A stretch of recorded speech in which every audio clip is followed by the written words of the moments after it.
నరహంతక నయీం ముఠా ఒకరు కాదు ఇద్దరు కాదు 24 మందిని హతమార్చింది. ఇందులో కొన్ని హత్యలను పథకం ప్రకారం సహజ మరణాలుగా చిత్రీకరించారు.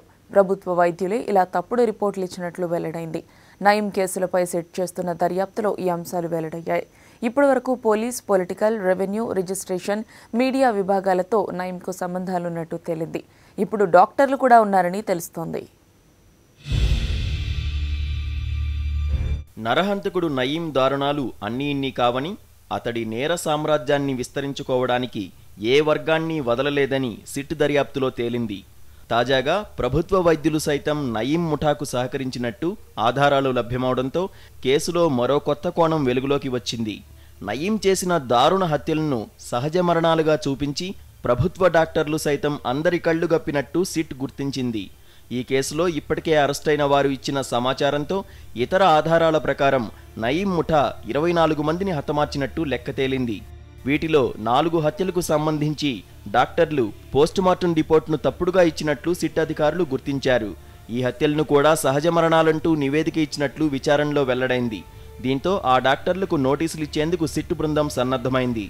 తప్పుడు నివేదికలు ఇవ్వాల్సిన అవసరం ఎందుకొచ్చింది, నయీం ముఠా ఏమైనా బెదిరించిందా అన్న వివరాలు రాబట్టేందుకు డాక్టర్లను సైతం విచారించాలని సిట్ అధికారులు భావిస్తున్నారు.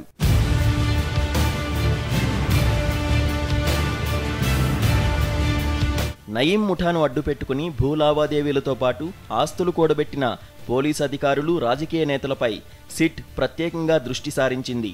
వారికి సంబంధించిన భూముల వివరాలు అందించాలంటూ స్టాంపులు, రిజిస్ట్రేషన్ల శాఖ డీజీకి లేఖ రాసింది. నయీంతో సంబంధాలున్నట్లు తేలిన అధికారులు, నేతలకు సంబంధించిన భూముల వివరాలను అందించాలని ఈ లేఖలో కోరింది. నయీం కనుసన్నల్లో 7 జిల్లాల్లో దౌర్జన్యంగా భూములు లాక్కోవడం, కబ్జాలు, బలవంతపు రిజిస్ట్రేషన్లు సాగినట్టు విచారణలో తేలింది. 200కు పైగా బాధితులు ఇప్పటికే నయీం అండ్ గ్యాంగ్పై ఫిర్యాదు చేశారు.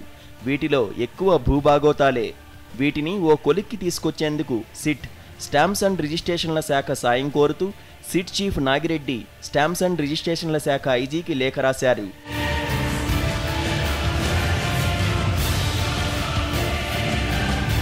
అసెంబ్లీ సమావేశాలకు ముందే నయీం కేసు దర్యాప్తును కొలిక్కి తేవాలని సిట్ యోచిస్తోంది. పొలిటికల్ లింకులను ఛేదించడం కోసం ప్రత్యేకంగా మరో 2 బృందాలను రంగంలోకి దించింది. నయీం నడ్డు పెట్టుకుని రాజకీయ నేతలు పెద్ద ఎత్తున లాభపడినట్లు విచారణలో వెలుగు చూసింది. నయీం డైరీలో నాయకులకు చేసిన ప్రత్యేక సహాయాలను పొందుపరిచినట్లు గుర్తించారు. దర్యాప్తులో భాగంగా బాధితుల నుంచి వస్తున్న ఫిర్యాదుల్లోనూ పలువురు నేతల పేర్లు ప్రస్తావనకు వస్తున్నాయి. నల్లగొండ జిల్లాకు చెందిన బాధితుడి ఫిర్యాదులో ఓ ఎమ్మెల్సీ పేరు ఏకంగా ఎఫ్ఐఆర్లో ప్రస్తావించారు.